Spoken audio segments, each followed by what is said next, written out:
Hi, I'm Deanna Meske with HRC Tv, bringing you historical restoration and construction news from across the USA. For this episode on HRC Tv, we are taking you into the Bywater area of New Orleans, where the buyers of a new home found out they have some structural damage and sinking problems that needed to be handled immediately. After talking with the construction crew, I found out that these repairs were vital, and if they were ignored, would have caused major problems in the near future and would have extended the cost by several thousands of dollars. We're on site with the Richard Earls Construction Company, who has been doing sills, structural repairs, and termite damage repairs for over 20 years. Right now, they are repairing the structural damage on this newly purchased home in the Bywater area of New Orleans. They're also doing some interior cosmetic work to really open up the home and give it more space. Let's go inside and take a peek and see what they're up to. We'll also see if we can speak with Richard Earls, the owner of the construction company, and get all of the details. Okay, so this right here is a sill. The old sill was rotten, it was full of termites and water damage.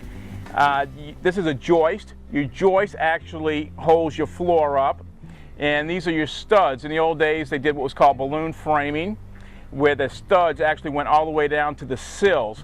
So your sills play a very important part. They hold up your studs, your floor joists, your floors, your walls. So it's important that these are nice, strong, and structurally supportive. All right, so in here you can see the sills, how they're rotten, they're termite eaten.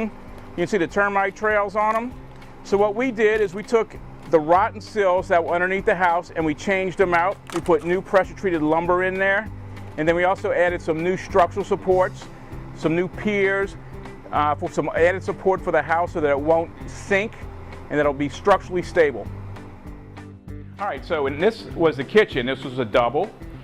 We had a partition wall right here, and it broke both of these kitchens off. So we opened it up and made one big kitchen.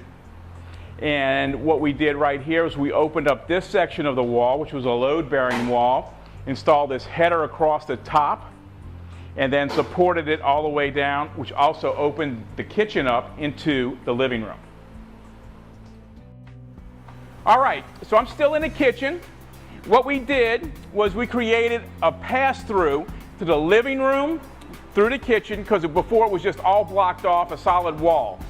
So we opened up, this was a load-bearing wall, so what we did, we opened it up, we took our supports, we supported the upstairs. We created a big header on the top up here so it carries the load for the upstairs. So the wall will not fall down. Everything's supported. What we did over here in the doorway, we had originally a small doorway. We opened it up. You can see how big this is. We opened it up. We took the support. We made a nice big header across the top. And that also carries the load and the weight from the upstairs to right here. On the back of our pass-through, we have a barge board and our additional framing, and you can see our big headers that we use to go across and to support the additional weight for the upstairs rooms. What this did, it went ahead and opened up the whole area. You now have the kitchen to the living room. The two kitchens opened up together, so it looks great. So for the same square footage you have before, it feels like you have twice the amount of size. So it's huge. Well, I bet the owners are glad they called when they did. Looks like the Richard Earls Construction Company has it all under control and will be saving the new homeowners a lot of money and heartache in the future. I'm Deanna Meske signing off with HRC TV. Be sure to subscribe to our channel above, and if you'd like to be featured on our site, contact us via the information on the screen. Stay tuned for more exciting episodes.